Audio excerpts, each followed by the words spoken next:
Hello. This video documents the commissioning of the USS Curtis Wilbur on 19 March 1994 in Long Beach, California. A proud day for all of us plank owners, for all of those people involved in building this ship and bringing it to life. Following the commissioning video, there'll be a short segment developed by Curtis Wilbur crew members which shows the ship at sea, doing the things for which it was built to do, conducting flight operations, firing weapons, and operations with other Allied warships. I'd like to dedicate this video to all of the plank owners and their family for all of the hard work they put in bringing this ship to life. Thank you.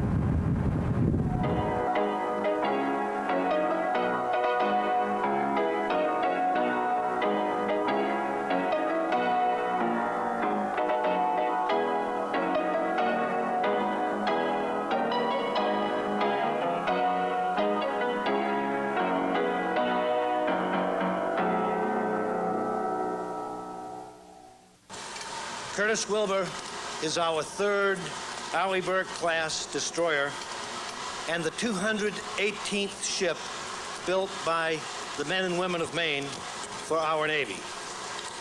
To Captain Bob Ritchie and the men of Curtis Wilbur, few human undertakings are as difficult as the design, construction, activation, and testing of a complex combatant ship.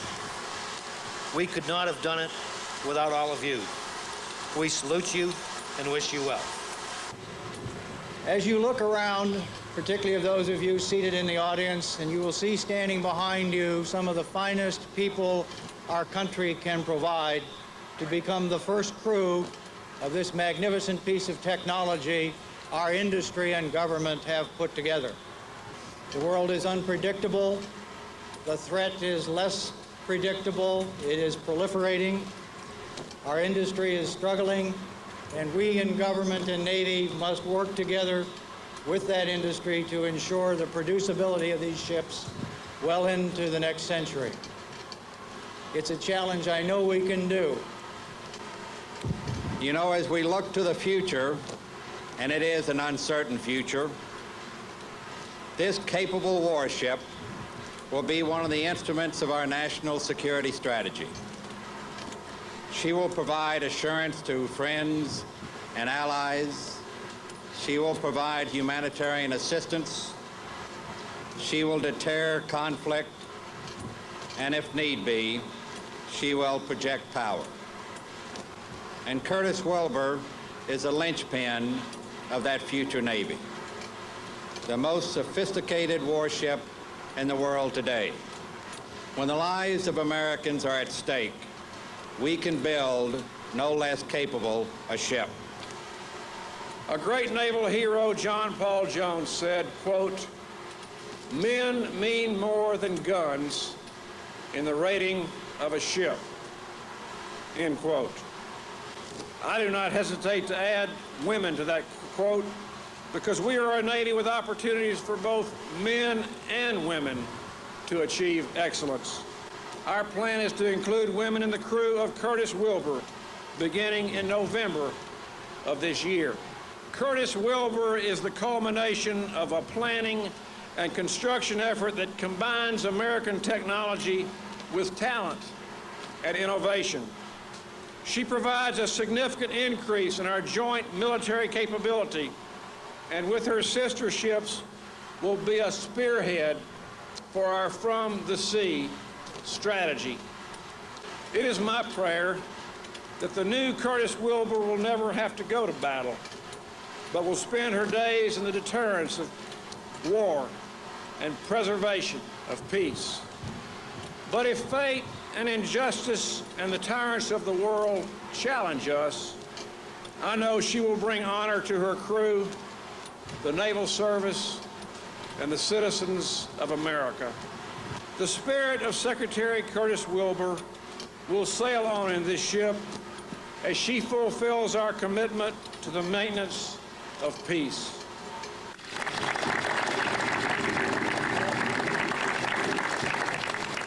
Admiral Robinson, will you please join me and place Curtis Wilbur in commission?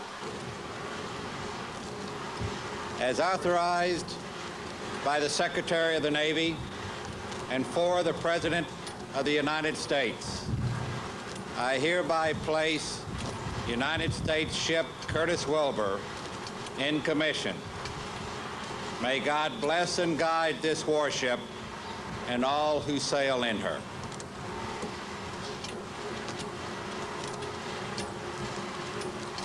Executive Officer, hoist the colors and the commissioning pennant. Aye, sir. Ladies and gentlemen, I direct your attention to the mast as we hoist the colors and the commissioning pennant. Leading signalman, hoist the colors and commissioning pennant.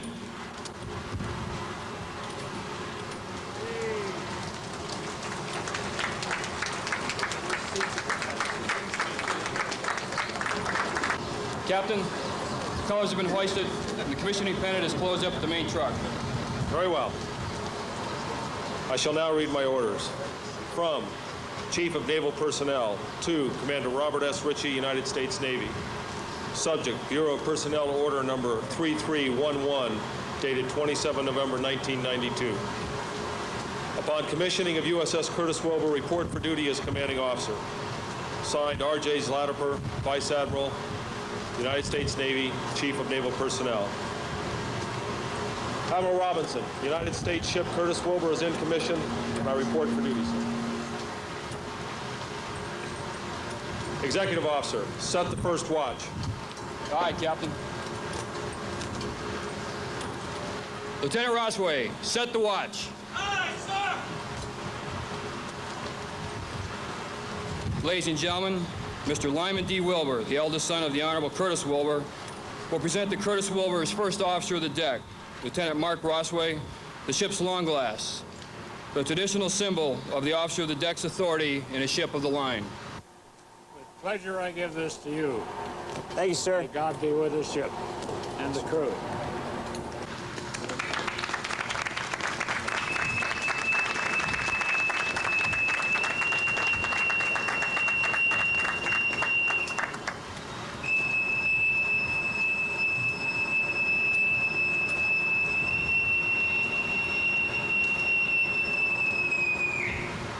Set the watch. On deck, next one. Sir, the watch is set. Very well. Captain, the watch is set. Very well. Ladies and gentlemen, we are honored and graced to have so supportive a sponsor as Mrs. Margon Edney. Some 20 months ago, on the banks of the Kennebec River, she christened her ship. In the name of freedom and peace throughout the world, I christen thee Curtis Wilbur.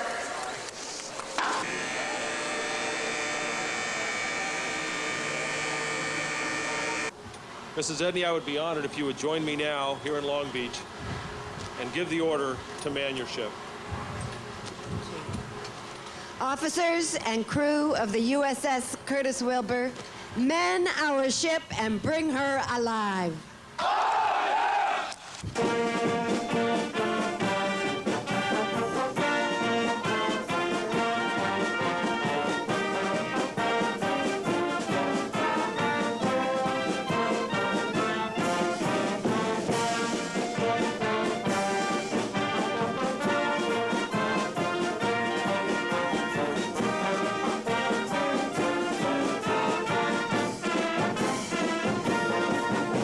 Ladies and gentlemen, as you have just witnessed, the officers and men of Curtis Wilbur have manned this great warship and are about to bring her to life. What you're about to see and hear are the sights and sounds made by every vessel making preparations to get underway. First, the whistles, alarms, and bells.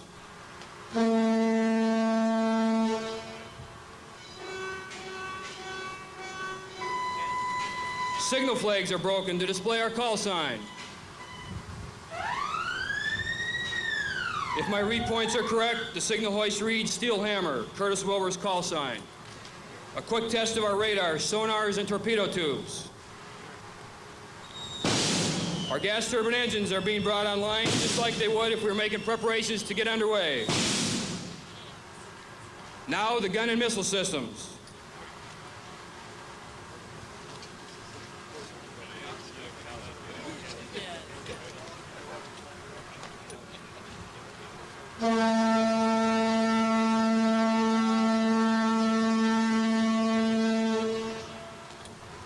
ladies and gentlemen, the officers and men of Curtis Wilbur salute you. We are proud to be a part of your great Navy.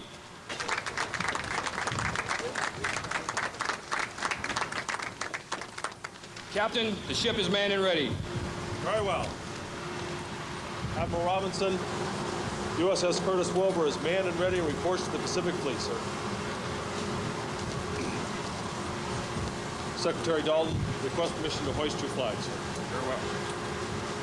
Executive officer, hoist the Secretary's flag. Aye, Captain. Signalman, hoist the flag of the Secretary of the Navy.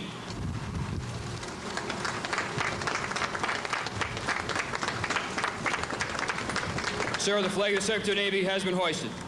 Very well. You have just seen us break the flag of the Secretary of the Navy. This is a warship's way of signaling to all in sight that the Secretary is aboard. The flag you see snapping in the breeze is 65 years old. It was given to Secretary Wilbur by his Navy staff as he completed 5 outstanding years as Secretary of the Navy. This flag, this link, is most appropriately flown on this, the 19th of March, 1994. Exactly 70 years to the day after Curtis Wilbur was sworn in as Secretary of the Navy on March 19th, 1924. Curtis Wilbur entered the Naval Academy in 1884, graduating third in the class of 1888. Curtis Wilbur declined a commission because he did not desire a career in the Navy.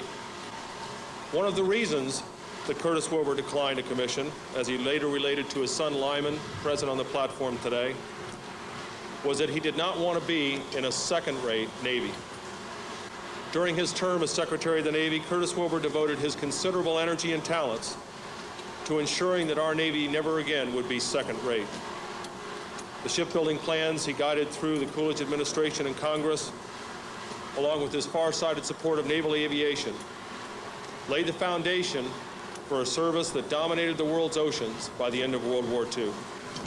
It is a high standard which this ship must meet: standards of readiness, standards of performance, standards of professionalism, and standards of patriotism.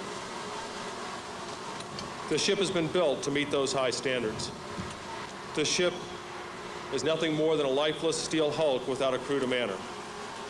For it is the crew who operates the complex propulsion and electrical plant. It is the crew who mans the most complex combat system aboard a surface combatant in the world today. It is the crew that makes this ship an important asset in the defense of our country. They've assumed this responsibility voluntarily. Ladies and gentlemen, these crew members are indeed the finest that America has to offer.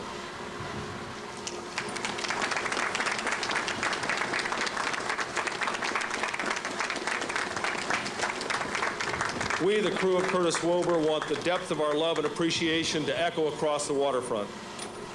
Crew of Curtis Wilbur, 3 cheers for our families. Hip, hip. Hooray! Hip, hip. Hooray! Hip, hip. Hooray!